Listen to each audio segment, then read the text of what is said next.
Good morning dear student, my name is Rajesh Sharma. देखिए student, आज की इस वीडियो में हम आपको इकोनॉमिक्स की डेफिनेशन के बारे में बताएंगे कि अर्थशास्त्र की परिभाषा क्या होती है। देखिए स्टूडेंट, वैसे तो अर्थशास्त्र की कोई भी निश्चित परिभाषा नहीं है। प्रारंभ से ही अर्थशास्त्र की परिभाषा में विवाद रहा है। कोई अर्थशास्त्री तो परिभाषा किसी और तरीके से देता है और कोई अर्थशास्त्री परिभाषा दूसरे तरीके से देता है। यानी कि जितने भी अर्थशास्त्री होते हैं सब अपनी अपनी परिभाषा अलग देते हैं।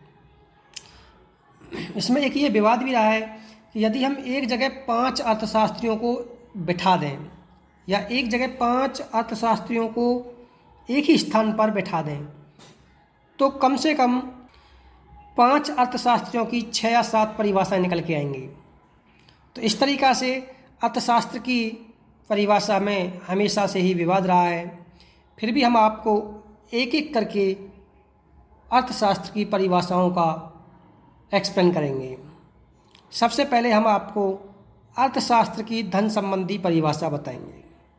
अर्थशास्त्र की धन संबंधी परिभाषा देखिए, अर्थशास्त्र की धन संबंधी परिभाषा एडम स्मिथ ने सन 1776 ईस्वी में अपनी पुस्तक an inquiry into the nature and causes of wealth of nations, ठीक है।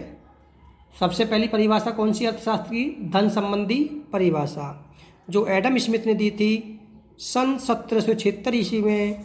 N inquiry into the nature and causes of wealth of nations ने अर्थशास्त्र को धन का विज्ञान माना था।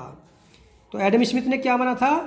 अर्थशास्त्र को धन का विज्ञान माना था। उन्होंने कहा था कि अर्थशास्त्र वह विज्ञान है जो धन की विवेचना करता है, या अर्थशास्त्र राष्ट्रों की संपत्ति की प्रकृति तथा उसके कारणों की खोज से संबंधित विज्ञान है। तो देखिए, एडम स्मिथ ने अर्थशास्त्र को क्या बताया था कि अर्थशास्त्र राष्ट्रों की संपत्ति या धन की प्रकृति तथा उसके कारणों की खोज से संबंधित विज्ञान है। तो देखिए, एडम स्मिथ ने अपनी अर्थशास्त्रीय परिभाषा में धन को ही प्रमुख स्थान दिया था, मनुष्य को कोई भी स्थान नहीं दिया था।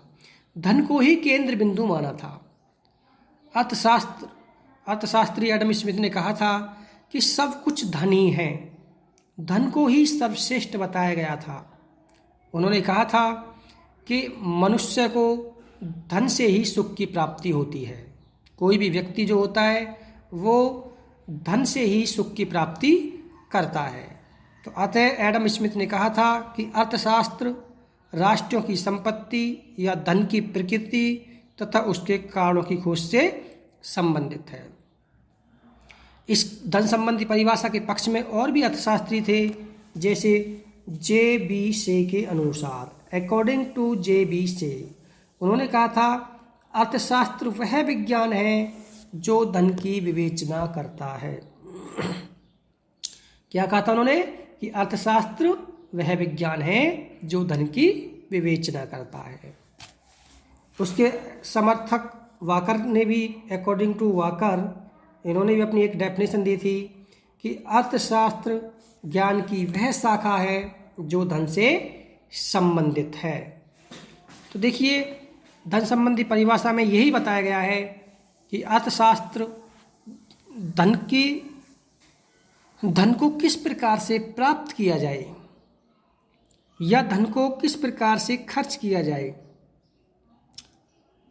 तथा धन को ही प्रमुख स्थान दिया गया है, धन को ही केंद्र बिंदु माना है, ठीक है। और धन संबंधी परिभाषा में यह बताया गया है कि मनुष्य के सुख का साधन धन है, इसलिए धन को ही इसमें प्रमुख स्थान दिया गया है। तो देखिए स्टूडेंट, ये थी धन संबंधी परिभाषा। अब आगे धन संबंधी परिभाषा की विशेषताएं। तो देखिए, विशेषताएं बनाना बहुत आसान है यदि आपको परिभाषा याद है या अर्थ इसका पता है आपको। जैसे फर्स्ट पॉइंट है धन ही अर्थशास्त्र की विषय सामग्री का केंद्र बिंदु है। मैं बता चुका हूँ आपको, इस परिभाषा में, धन संबंधी परिभाषा में धन को ही केंद्र बिंदु माना है। दूसरी विशेषता है कि मनुष्य की अपेक्षा धन को ही महत्वपूर्ण माना गया है, क्योंकि मानवीय सुख का एकमात्र आधार धन ही है। ठीक है, एडम स्मिथ ने कहा है कि धन के अभाव में मानवीय सुख की कल्पना भी नहीं की जा सकती। थर्ड पॉइंट है, धन के अंतर्गत केवल भौतिक साधनों को ही सम्मिलित किया गया है, सेवाओं को नहीं। जैसे कोई भी वस्तु, कोई भी माल, कोई भी संपत्ति, कोई भी धन, इन वस्तुओं को ही धन के अंतर्गत सम्मिलित किया गया है, सेवाओं को नहीं। जो सर्विसेज होती हैं उनको नहीं किया गया है। और फोर्थ पॉइंट है, व्यक्तिगत समृद्धि द्वारा ही राष्ट्रीय धन की संपत्ति में वृद्धि संभव है। देखिए, अगर व्यक्तिगत जो समृद्धि है या व्यक्ति ही राष्ट्र के धन को बढ़ा सकता है, वृद्धि कर सकता है। और फिफ्थ पॉइंट पे ये बताया गया है कि धन संबंधी परिभाषा में व्यक्ति का उद्देश्य या मनुष्य का उद्देश्य धन कमाना बताया गया है, कि मनुष्य का जो उद्देश्य है वो क्या है, धन कमाना। तो देखिए स्टूडेंट, ये था आपका विशेषताएं।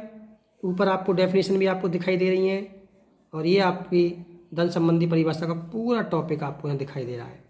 वीडियो स्टॉप करके नोट कर लेंगे और एक बार इसको लर्न करेंगे। Okay student.